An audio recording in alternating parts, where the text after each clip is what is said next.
Bom dia, o meu nome é Igor Chmielewski. Neste vídeo vamos considerar mais um assunto que pertence à pseudociência, mas que define a nossa vida de muitas maneiras. Portanto, trata-se de aquecimento global, eventualmente renomeado em alterações climáticas. Como já fizemos, vamos utilizar o método científico para identificar os problemas com o conceito das alterações climáticas, problemas estes que permitem classificar o assunto como uma crença pseudocientífica. Portanto, destes pontos já se falou no vídeo anterior, tanto como falamos dos indícios de estarmos perante uma ideia pseudocientífica, ao contrário de uma teoria científica.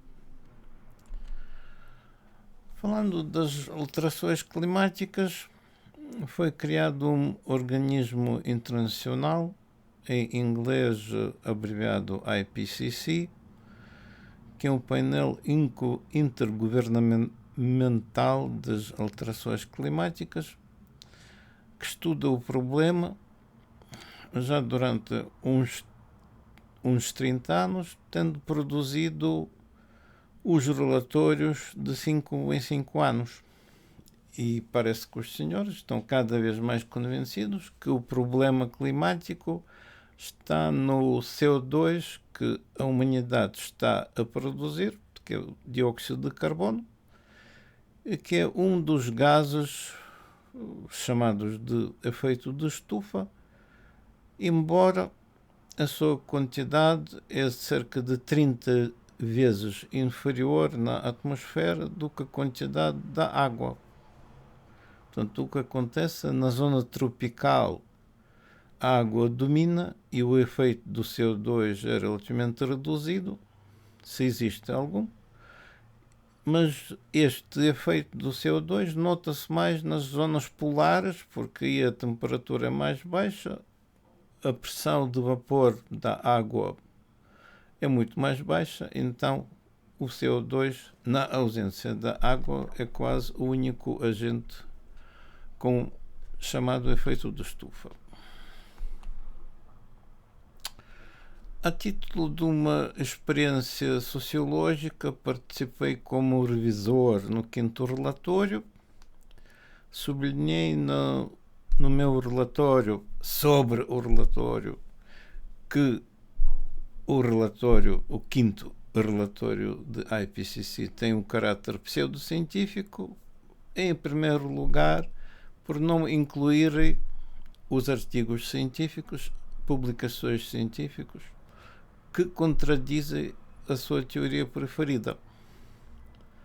Muito embora o seu caráter fundamentalmente pseudocientífico é visível logo no organigrama de funcionamento da organização, onde dizem que primeiro escrevem o sumário, ou seja, as conclusões, e depois escolham entre as publicações disponíveis aquilo que existe na literatura, quer que seja científica ou não. Portanto, pode ser um relatório de uma empresa qualquer ou relatório de uma organização não governamental, que não necessariamente tem competências científicas para analisar seja o que for. Portanto, escolham aquilo que interessa a eles para confirmar as suas ideias. Ou seja, já essa abordagem, a partida, é uma abordagem pseudocientífica.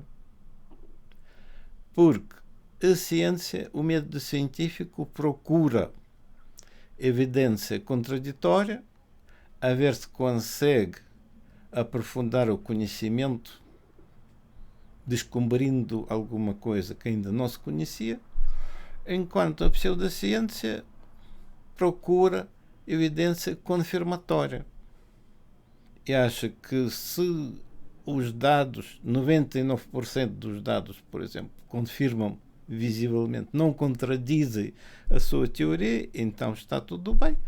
E os restantes dados podem ser ignorados porque não confirmam a teoria e por isso não interessam.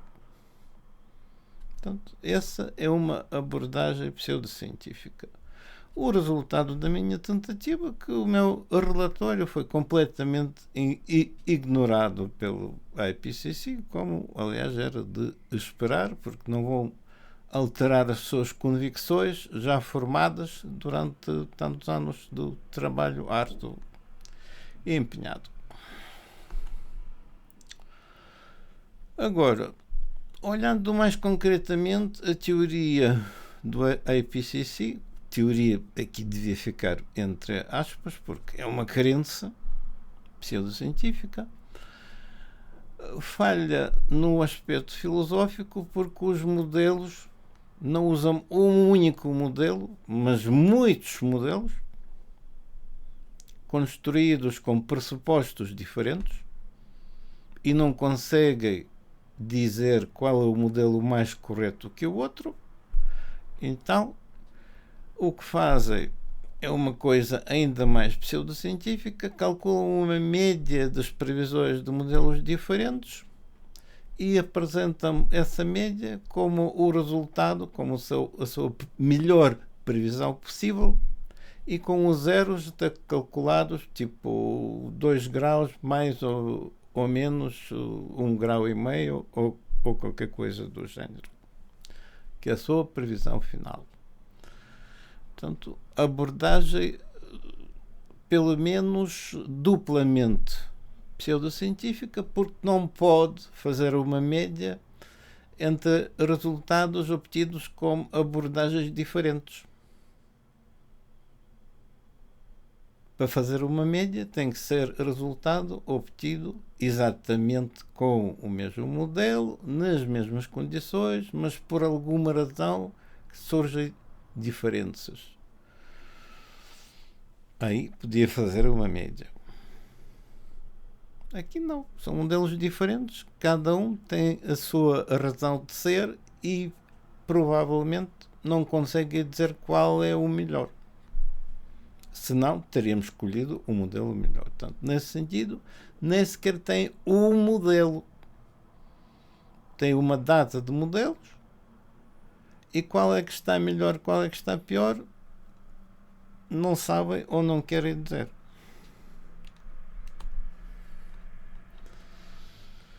Agora, o aquecimento global foi renomeado em alterações climáticas quando no início do século corrente as temperaturas não cresciam durante 18 anos. Portanto, não havia aquecimento. Então, renomearam de alterações climáticas e essa hipótese é muito pouco concreta e, sendo inconcreta, não é falsificável. Porque tudo o que acontece, mesmo tudo, é tido como indício de alterações climáticas. E a partir daí conclui-se implicitamente se desde que são alterações climáticas, então necessariamente são provocadas por dióxido de carbono, então são muito maus, então temos que combater dióxido de carbono. Portanto, pelo menos 2 ou 3 passos lógicos e nenhum destes não está comprovado, apenas é uma crença de caráter pseudocientífico.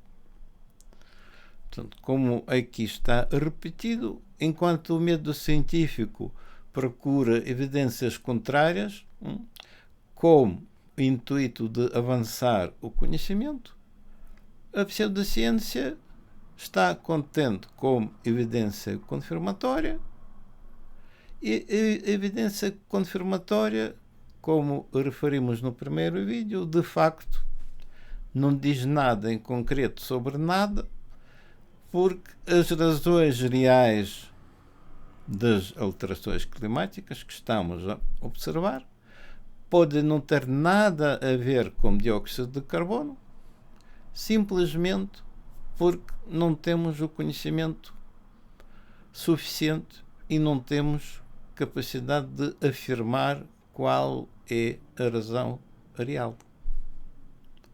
Agora, uma das candidaturas mais viáveis é a atividade solar, de tal forma que, salvo erro, o sexto relatório já estava a desculpar-se por provável falta de aquecimento nos próximos anos, pelo crescimento de atividade, pela redução de atividade solar que podia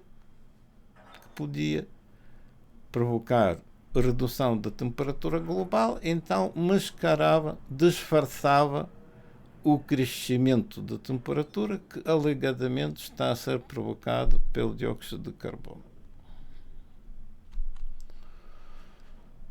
Agora, olhando aos relatórios sucessivos, podemos notar que as previsões falharam sistematicamente por excesso, ou seja, aquilo que era previsto era sempre muito superior ao que tinha acontecido historicamente. Por exemplo,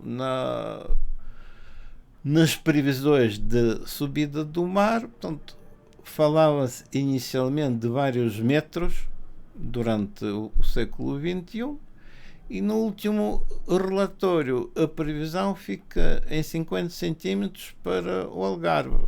Ora, o que é que quer dizer 50 centímetros? Destes 50 temos de subtrair 30, porque os 30 estavam lá sempre durante centenas de anos, 30 centímetros por 100 anos, porque os oceanos ainda estão a aquecer lentamente depois da última glaciação, que acabou há cerca de 10 mil anos, e os oceanos que arrefeceram muito naquela altura estão ainda a aquecer um bocadinho. A água mais quentinha expande um bocadinho e isso dá os tais 30 centímetros em 100 anos. Ou seja, o efeito do aquecimento global muito perigoso avalia-se em 20 centímetros adicionais. Está bem. E por isso temos que pagar bilhões e fazer transição energética, descarbonizar economia e não sei quantos mais. Ora, vamos ver se os modelos conseguem de facto descrever as propriedades do sistema climático terrestre. Portanto, o artigo, salvo erro, é do ano 2009. Os autores são Lindzen e Choi. Essa é uma referência direta para o artigo. Esse é um gráfico, figura número 2, tirado do mesmo artigo. O que é que aqui está? Esses são os dados experimentais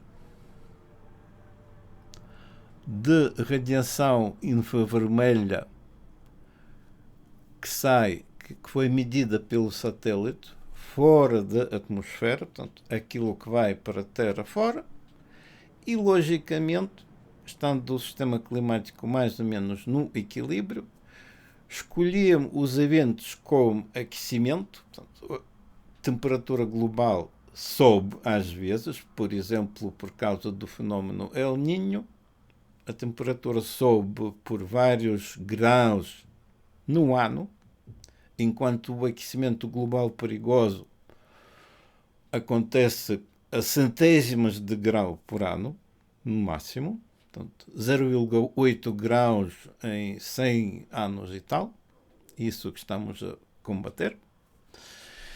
E então escolheram os investigadores estes eventos e foram ver como é que então se comporta a tal radiação infravermelha que a Terra está a emitir o calor que existe para fora. Naturalmente, com o aumento da temperatura, o infravermelho aumenta, que é aqui uma reta com declive positivo. Portanto, por maior que seja a temperatura, maior fica a radiação. E outros 11 quadradinhos são previsões de vários modelos para os mesmos eventos, portanto, com temperatura a subir, o que é que vai prever o modelo quanto a quantidade do infravermelho que a Terra vai deixar sair para fora. Ora, todos os modelos uniformemente têm correlação negativa, ou seja, mais quente que seja, menos infravermelho escapa. Para mim, já este único gráfico acaba de vez com uma pseudociência do aquecimento global. As teorias não descrevem os dados experimentais. Até pode dizer que o valor pode não estar exatamente certo, portanto, para mim, se for um desvio por um fator de 2, seria perfeitamente aceitável. Entretanto, o que está mal é o sinal. Em vez de dar positivo, dá negativo. E acontece com modelos todos, não é com um, nem com dois, mas com a dúzia toda, aqueles que estão a fazer depois aparecer as previsões nos relatórios. Ora, o valor científico daquelas previsões é nulo, porque o modelo não passa o teste com dados experimentais. O assunto devia estar fechado desde 2009. Portanto, foi o ano de saída deste artigo. Agora, aqui estão os dados de NASA, que mostram de facto que a Terra, com o dióxido de carbono que temos um bocadinho a mais, ficou mais verde. Agora, o outro número aqui diz 19%, é uma conclusão de um artigo nosso, não está aqui referenciado, mas é um artigo publicado num jornal com revisão por pares, portanto, para todos os efeitos, o número existe e mostra que hoje em dia estamos a receber quase um quinto de toda a produção por fotossíntese, quer que seja no mar, quer que seja na terra, portanto, toda a agricultura, toda a pescaria está a beneficiar em 20% mais produção com dióxido de carbono que existe. Então, nessa lógica, seria benéfico aumentar ainda mais a quantidade do dióxido de carbono, porque isto produz mais recursos naturais para consumo. É uma maneira de eliminar a fome e dar comer a toda a gente. Duplicar o dióxido de carbono dava 50%, quase 50% mais da produção. De borla, sem fazer nada.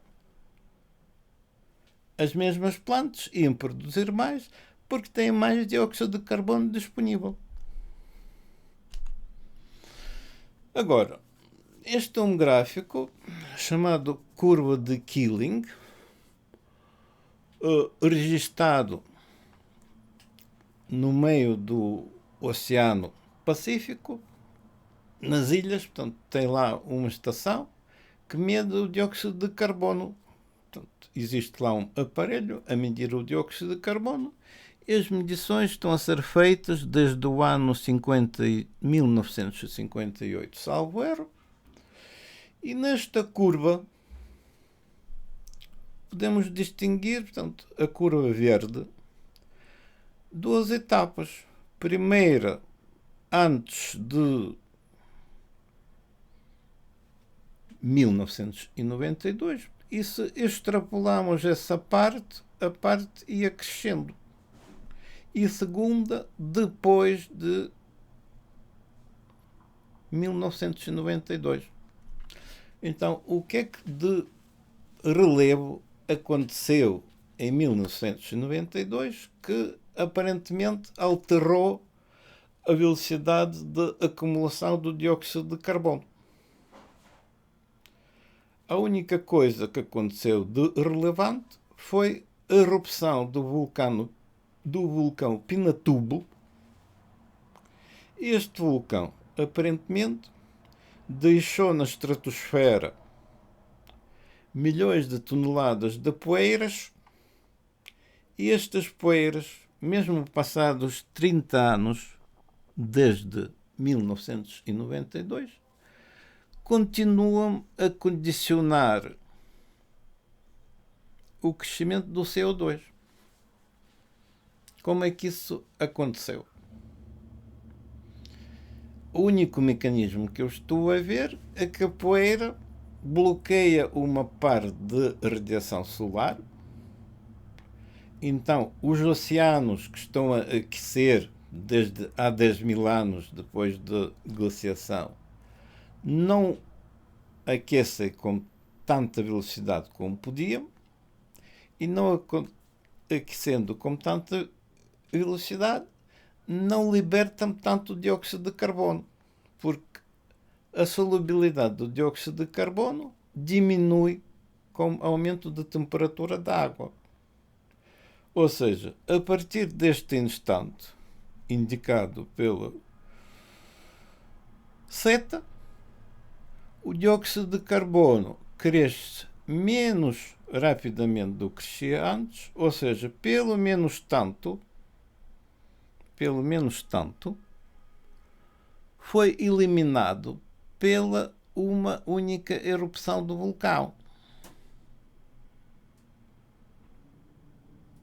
Ou seja, a lei do crescimento antropogénico, que provavelmente existe uma contribuição natural, que não depende de humanidade e vai continuar aí, mesmo depois de fazer uma transição ao carbono zero e não produzir nenhum dióxido de carbono antropogénico. Porque os oceanos que já aqueciam durante 10 mil anos não vão deixar de aquecer de um dia para o outro e vão continuar a libertar o dióxido de carbono.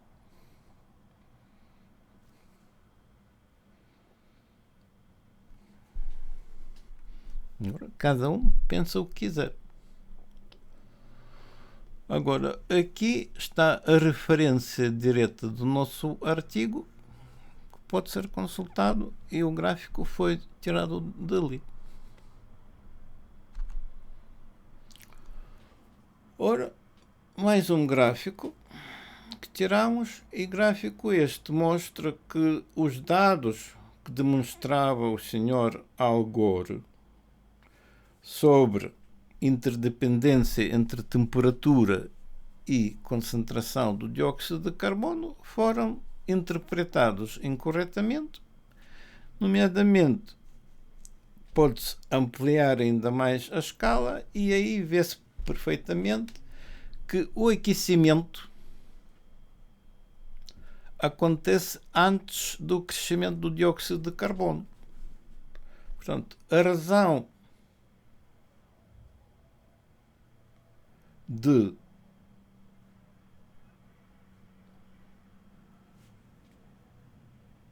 interligação entre os dois parâmetros fica invertida. Não é o dióxido de carbono que provoca o crescimento da temperatura, mas é ao contrário. O crescimento da temperatura provoca o aumento do dióxido de carbono, pelo mesmo mecanismo como vimos no slide anterior, ou seja, aquecendo os oceanos, a circulação do oceano é bastante lenta, portanto, um ciclo demora por várias estimativas, qualquer coisa de centenas de anos, por exemplo, 400 anos por aí. Então, leva várias centenas de anos até que a atmosfera entra em equilíbrio com a nova temperatura do oceano, portanto, e o dióxido de carbono que podia sair do oceano efetivamente sai.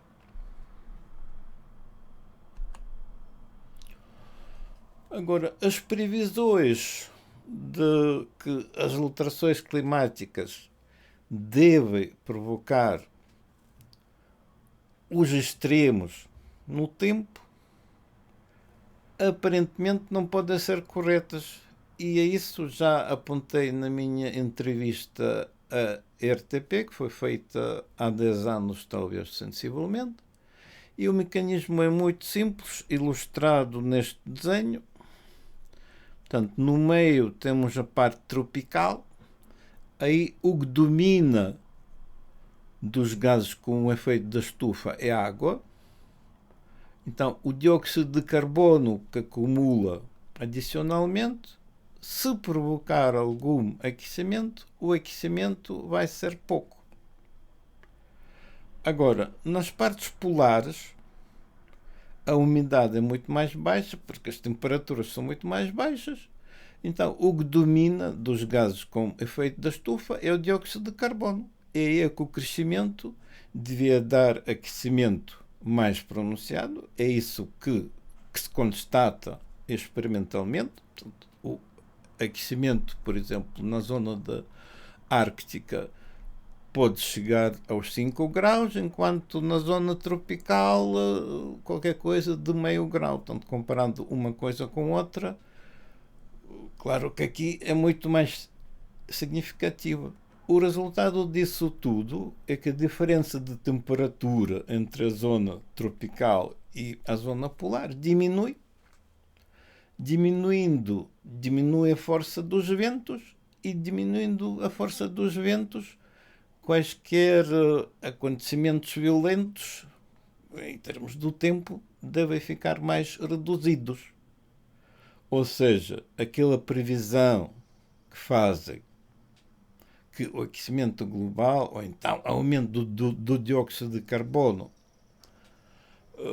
vai provocar um aumento de seja do que for, em termos climáticos, portanto, vai dar mais chuva, até vai dar provavelmente, simplesmente porque com o aumento de temperatura dá mais umidade, e essa umidade vai cair na forma de chuva. Agora, mais furacões, mais ciclones, dificilmente, porque, como já demonstramos, e não preciso de nenhum modelo computacional para isso, porque é tudo muito óbvio, aumentando o dióxido de carbono, reduz a diferença de temperatura, reduzindo a diferença de temperatura, reduz o vento.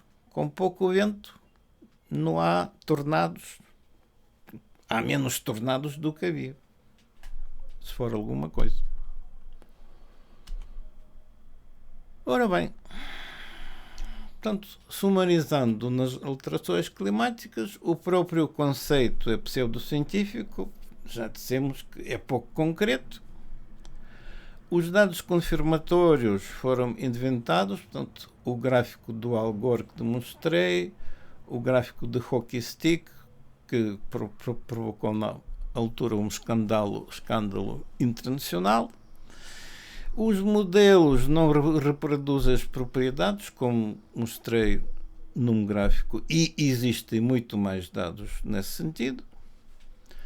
As razões de crescimento do CO2 atmosférico não são bem estabelecidos. Portanto, como vimos, existe uma componente natural e ninguém quer saber disto.